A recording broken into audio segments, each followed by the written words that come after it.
quite quickly in the last few weeks, and I think the numbers are up sort of back beyond what they were during the first wave. It's so horrible because we're so insulated here in our own panic that, like, I fail to realize sometimes, like, you guys are really in the same thing.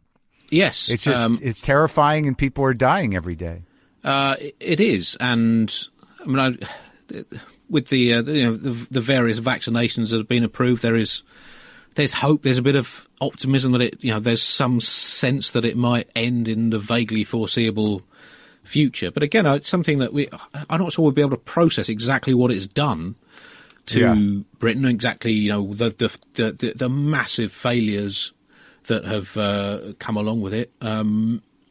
It's I think it's going to take years to as you talk about, what kind of society is going to emerge from this, from the sort of selfish point of view of a working comedian. Are people going to want to go and sit in crowded rooms again? I think there's going to be a desire to do stuff that isn't sitting at home. But when will people feel comfortable being crowded into a confined space? And also people have become very adept at tuning in to these things. Like, I'll do a live IG in the morning just to keep my brain sharp and engage with an audience in real time, which has helped. But I think, like what you're saying, if I think about it, like this idea that our brains want to know, it's sort of like, well, how are we going to reflect on this? And that's really the question a comic has to answer in terms of, presenting it. Yes. So, I mean, that might give us both a little hope, because, like, in my brain, my biggest fear is that we're all going to see this as some sort of collective trauma. And because of PTSD, we're just going to, sort of compartmentalize it into this haze that's like kind of a smear of a memory that's a year or a year and a half, and kind of want to move past it. That's my fear. Yes. Is that we move past it and just sort of suppress it as a traumatic time without really contextualizing the impact, Yes, and like I said, I mean, particularly for having children who are at school age, it's the sort of defining. It'll probably be the defining time of their entire lives. Really, it's it's going to shape their outlook, how they how they interact with life, and and comedically. Also, I think, I don't know what you think about this, Mark. What are people going to laugh at different things after, when stand-up restarts? How different is it going to be? With the impact that this has had, this huge kind of defining issue, but at the same time, it's probably going to be something that people don't want to think about, don't want to be told about when they go to somewhere for escapism. Well, so I don't know how it's going to impact on that. Well, I think we've established that we can start with farts no matter what. There's always that. There's the timelessness of flatulence and sex. Yeah. And, certainly flatulence and sex, reflecting on flatulence and sex during the pandemic will be rich with laughter. Yes. There's going to be family flatulence like never before, difficulties in having sex, both with families not being able to leave the house and also dating time. Rich material with both of the timeless classics. Yeah, I think that like that kind of thing will be interesting, like the honesty around that, because I do think that people are I don't think that we're going to totally adapt to the intimacy of what you and I are doing here, or that people are going to become so symbiotic with screens that the necessity to congregate will diminish. I don't think that's true. I think that people lose a great deal of themselves when they isolate, even if they're talking to people on screens. So I think that if it ever becomes safe again, people will want to congregate.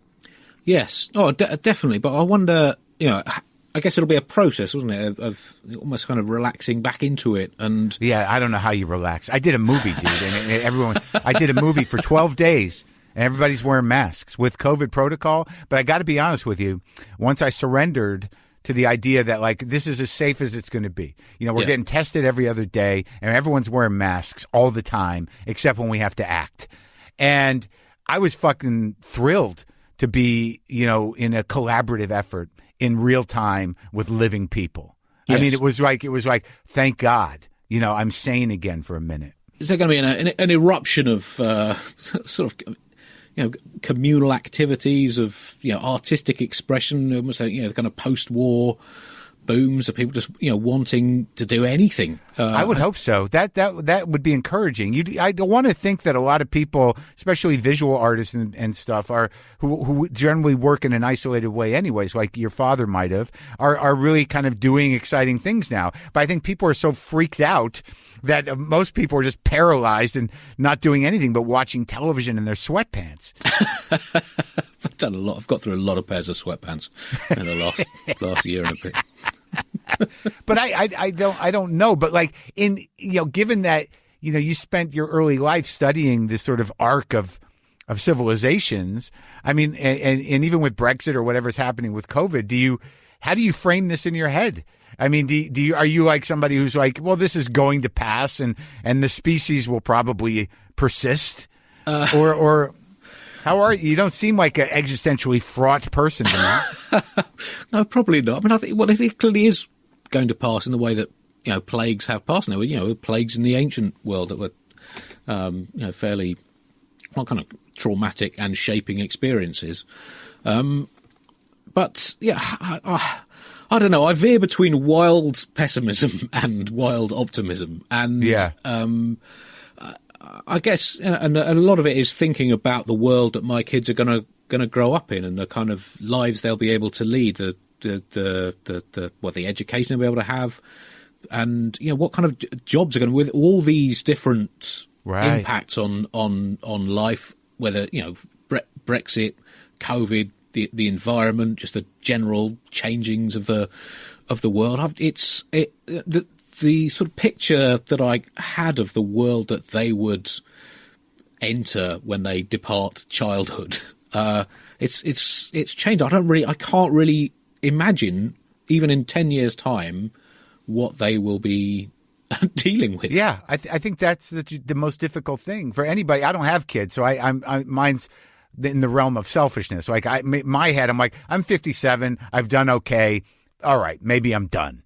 Who cares? So, but like when you have children, as many of my friends do, I think that is challenging for you as a person, as a father, and somebody who wants the best for their children. But also just no matter who you are, there's no personal status quo anymore. Everything has been sort of blown up. Everything has been shattered. So we're all looking into this darkness without any real footing. And I think that the anxiety of that is overwhelming. But I do think, like you're saying, I think that's the most honest way to look at it is that we just don't know. And it's really difficult that you can't even rely on like, well, I can always go to the place. No, you can't because it's closed. It's gone. Yeah. But are they going to, I don't know. I don't know. I think this is the time of greatest human ignorance of my lifetime in terms of people kind of knowing what's going on currently and what is going to emerge. So it is it's as you say, cosmically unsettling, and things. I guess some things might emerge largely unchanged, other things will be vastly different, and some things will just end. So But again, not farting and fucking. Farting and fucking are going to persist. Yeah, death, taxes, farting, and fucking. Those are the big four. Never go away. Is your wife in politics? She's not. She was a criminal lawyer, a criminal advocate, and is currently. She got a doctorate studying how young people are dealt with by the judicial system, and is currently writing a book about it. So, she has slightly more serious existence than I do, talking nonsense and thinking about cricket. Well, yeah, but that's good. Like that's the other hard thing about like that. And when I talk to creative people who are in the middle of working on things, they're like, "Does this even matter?" Yes. Yes. Like, is this just the are we just animating the death throes of a civilization? Well, possibly, but death throes are always fascinating, aren't they?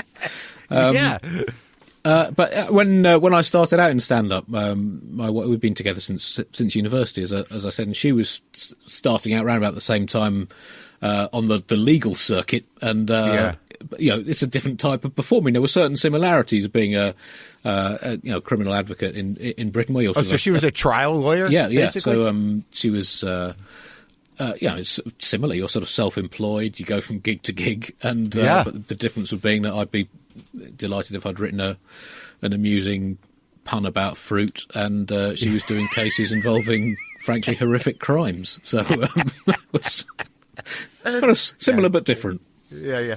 I could see your sort of enthusiasm at the end of the day when you're discussing your days, kind of fading in light of her achievements.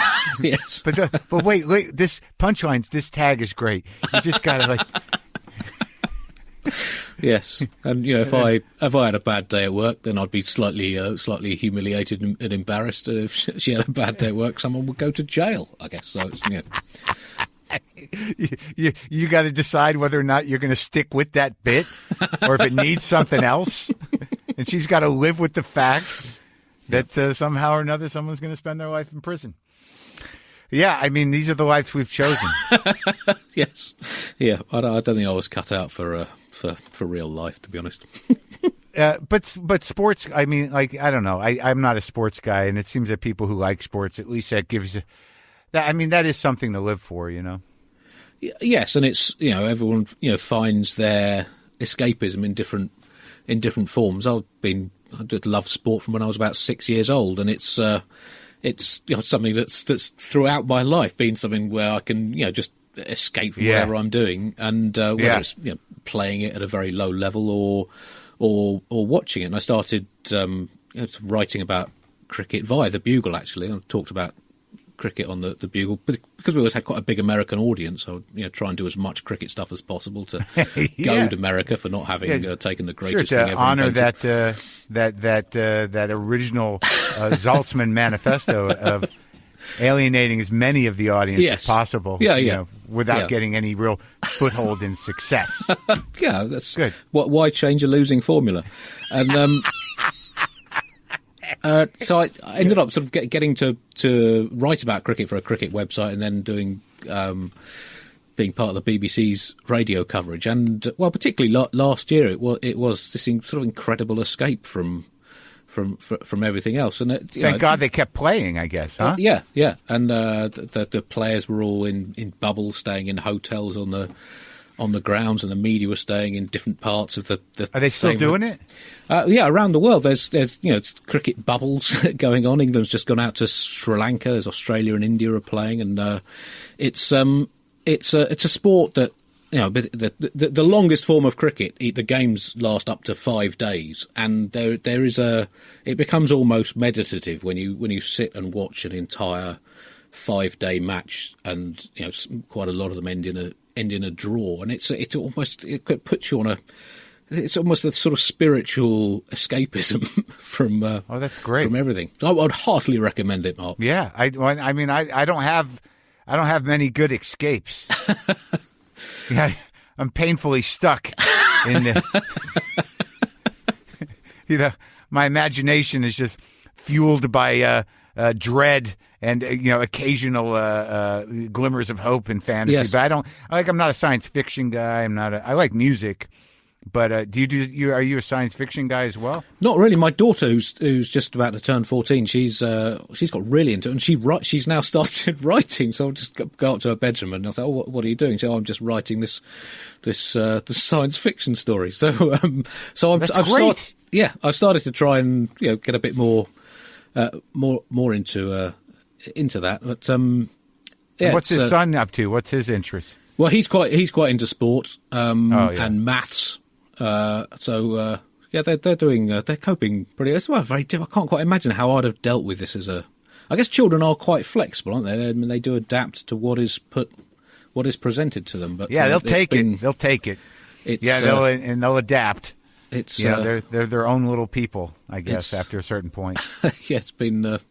My daughter was 7 when she turned to me at dinner and said, "Daddy, I think I'm getting too old for your jokes now." And that was a real moment.